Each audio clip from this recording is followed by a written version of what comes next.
Most people assume leadership fails because of personalities or politics. But power usually breaks somewhere quieter, not in speeches, in corridors, ports, and timelines. Take Ramstein Air Base. It looks like infrastructure. In reality, it's a constraint point. Europe's security doesn't hinge on intentions. It hinges on systems that were never designed for today's speed. If U.S. leadership over Europe feels weaker than it used to, that isn't a coincidence. It's structural. What looks like weak leadership is actually shrinking maneuver space.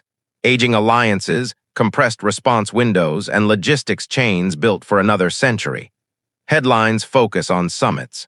Real leverage lives inside routes, dependencies, and delayed decisions. We're going to walk through this step by step, showing how each constraint stacks on the next. The final reason is not the obvious one. And once you see how options progressively disappear, the outcome stops feeling accidental. By the end of this video, you'll understand why Ramstein Air Base sits at the center of America's European posture. Not symbolic. Operational. After the Cold War, NATO rebuilt around rotation, not permanence. Light forces, thin depots, slow rail links east. It worked when warning times were measured in months. Now they're measured in hours. Convoys funnel through Rotterdam and Antwerp. Airlift concentrates at Ramstein. Pressure builds as every reinforcement shares the same corridors. Not reach, position. Governments delay upgrades, heavy brigades stay stateside. Storage sites remain underfilled. Each choice feels manageable, together they narrow options. Pause, if a crisis begins tomorrow, mass doesn't arrive first. Procedures do, that's the fracture. Leadership becomes administrative while geography dictates tempo. Once movement collapses into few nodes, flexibility disappears. Alternatives aren't debated, they simply vanish. Next, that dependency collides with a narrow land bridge. Subscribe to Global War's timeline for calm geopolitical documentary analysis. Every week on this channel, from here forward everything tightens at the Suwałki Gap. A thin corridor between Poland and Lithuania bordered by Kaliningrad and Belarus. It looks like a map detail. It isn't. Baltic defense flows through that strip. Rail, road, fuel, reinforcements. Remove it and 3 NATO states depend almost entirely on air. Pause, forward battle groups exist but depth does not. Warehouses are shallow, repair yards are distant. Planners assume access will hold. That assumption carries weight. When land routes feel uncertain, commanders hedge. Aircraft replace convoys. Presence replaces endurance, not dominance. Timing. Washington can reassure. It cannot widen terrain. As risk concentrates, options contract. Rapid reinforcement becomes conditional. Deterrence shifts from posture to messaging. And messaging travels slower than armor. Next, air power steps in to compensate and exposes a different limitation. It forces reliance on bases farther south and longer supply chains, across contested skies, over crowded civilian corridors, during compressed crisis windows periods. Airbases like Aviano in northern Italy become the visible answer. Fighters arrive quickly. Cameras follow. The signal is immediate. Sustainment is not. Sorties burn fuel faster than pipelines refill. Precision weapons move slower than headlines. Ground crews rotate. Spare parts queue at customs yards. Pause, air power reassures audiences, but it cannot hold territory, repair bridges, or reopen rail. Not speed. Endurance. Without stocked depots east of Germany, aircraft turn into placeholders.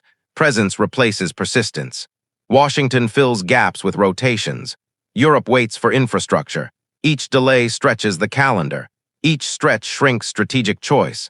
Commanders start planning around availability, not intent. That's when leadership feels thin. Because once deterrence depends on flight schedules, escalation control weakens. Airframes can surge. Supply chains cannot. Next, industrial limits surface, and the ammunition math turns unforgiving inside factories, contracts, and production lines that were never rebuilt after decades of peace. Budgeting across the continent quietly. Factories, not flags, decide endurance. At Rheinmetall's production lines in Unterlüss, shell casings move slower than strategy. Europe downsized its defense industry after the 1990s, betting crises would be diplomatic, not material. Now stockpiles drain faster than contracts refill. Governments argue budgets, orders arrive late, tooling takes months. Workers must be rehired. Each step feels temporary. Together they lock in scarcity. Pause. When inventories thin, commanders ration fire. When factories lag, timelines stretch. Not spending. Throughput. Washington backfills with its own reserves, but that converts leadership into supply management. Allies become consumers, not producers. That shift matters.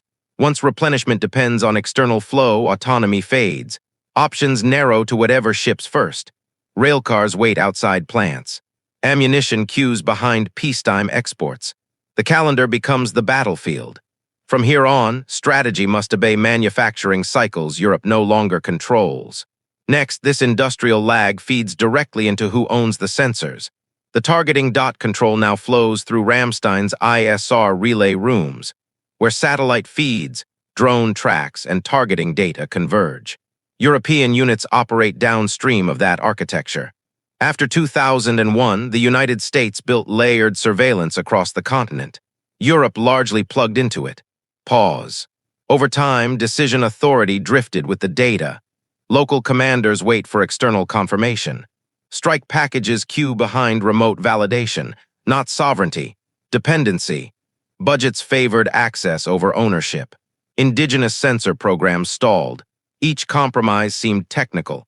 Together, they centralized awareness west of the Rhine. When intelligence is imported, initiative follows it. In a fast crisis, that matters. Reaction windows compress while coordination expands. By the time consensus forms, targets have moved, opportunities close, and escalation ladders narrow. Washington still leads, but leadership becomes distant, mediated through screens and permissions. From here on, every operation carries invisible latency. Next, alliance decisions slow as pressure moves east faster than planning cycles. Decisions funnel through NATO headquarters in Brussels. The building is modern. The process is not. 31 capitals, dozens of veto points. Crisis response now travels by secure video link and national approval chains. What once took days now competes with minutes. Pause. As threats accelerate, consensus drags.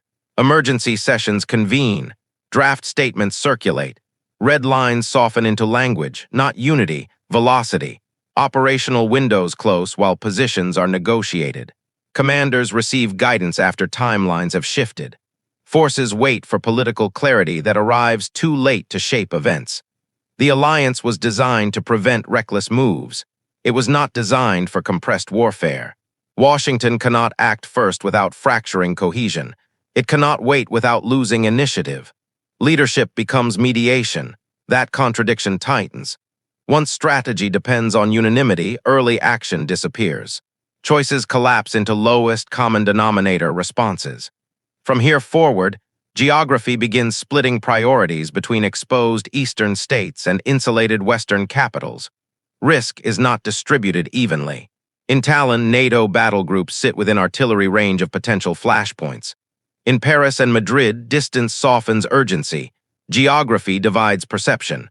Frontline states push for permanence. Core Europe hesitates. Pause. Eastern governments build shelters and rail spurs. Western capitals debate fiscal ceilings, not alliance, alignment. The exposure gap reshapes priorities. Baltic leaders speak in hours. Western ministers plan in quarters. Burden sharing stalls because threat timelines don't match. Washington steps in to arbitrate. Reassurance replaces resolve. That shift matters. Once mediation becomes the role, leadership thins into diplomacy. Forward units feel symbolic. Rear capitals feel insulated. As pressure builds on the edge, cohesion weakens at the center. Options narrow quietly. Permanent deployments remain provisional. Infrastructure projects slip another budget cycle. Strategic clarity dissolves into compromise. From here on, security disagreements surface inside energy bills and national balance sheets, where domestic costs begin to compete directly with deterrence pipelines, impose discipline long before generals do. Along the Nord Stream routes, energy flows once anchored Europe's industrial calm. That calm carried a strategic price. Gas contracts locked in predictability. Power grids assumed continuity. Governments postponed diversification because markets looked stable. Pause. When pressure arrived, choices were already narrowed. Factories needed fuel. Households needed heat. Sanctions collided with utility bills, not policy. Pipelines, security decisions now compete with domestic survival math. Leaders calculate inflation alongside deterrence.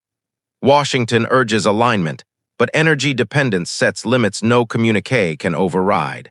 Every delayed terminal, every stalled LNG port, every unfinished connector reinforces the same constraint. Europe's freedom of action is partially priced in kilowatts. As costs rise, political tolerance shrinks. Unity becomes conditional. Strategic patience erodes. From here forward, economic vulnerability bleeds into digital systems, exposing another layer of dependency most voters never see. Control now leaks through fiber exchanges in Frankfurt, where Europe's digital backbone quietly converges. Cyber threats don't cross borders. They ride civilian networks. Banks, rail systems, energy operators all share infrastructure. Attribution takes time. Response chains stretch across ministries. There is no single operational owner. Pause. When disruptions begin, everyone waits. Joint cyber commands remain fragmented. Legal authorities overlap. Military planners inherit problems designed for regulators, not territory. Systems, each incident forces coordination before action. Each delay widens exposure. Commanders hedge instead of escalate. Governments patch instead of posture.